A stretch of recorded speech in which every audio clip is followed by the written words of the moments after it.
সাথে শেয়ার করব আমি তেল কই 6 পিস তেল এখানে কই মাছ আছে।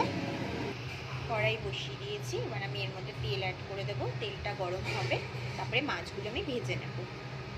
তেলটা গরম হয়ে গেছে, এবার মাছগুলো আমি এক এক করে ভেজে নেব। দেখো 3টে মাছ আমার ভাজা হয়ে গেছে, আরও 3 পিস মাছ আমি কড়াইতে ভাজা। মাছটা ভাজা হতে হতে আমি তোমাদের কী কী লাগবে দেখিয়ে দিই। এখানে নিয়েছি আমি 2 টেবিল চামচ আদা বাটা, আর এখানে হলো একটা বড় তোমার টমেটো কুচি করে রেখেছি, আর লাগবে জিরের গুঁড়ো। দেখো মাছ আমার 6 পিস মাছই ভাজা হয়ে গেছে। আমি আর তেল দেবো না, তেলের মধ্যে এবার দিয়ে দেবো হলো কালো জিরে। তেলের মধ্যে কালো জিরে ফোড়ন দিয়ে দিলাম। এবার আমি দিয়ে দেবো টমেটো।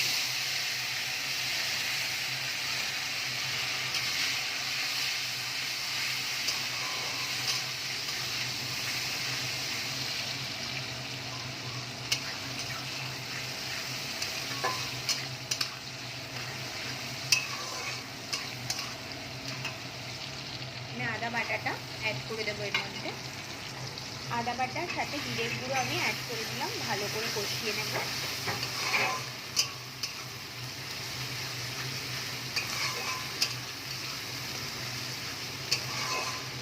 এরপর দিয়ে দেবো একটু লাল লঙ্কার গুঁড়ো।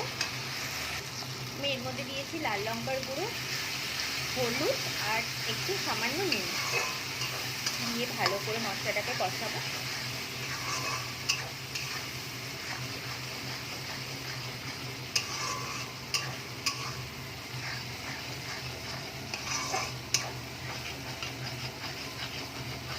সামান্য একটু জল অ্যাড করে দেবো।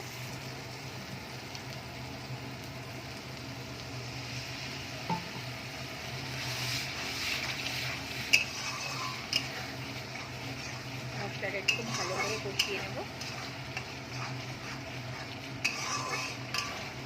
এই মাছের তেলটা একটু বেশি লাগে, কারণ মাছের নামই হলো কই মাছের তেল ঝাল।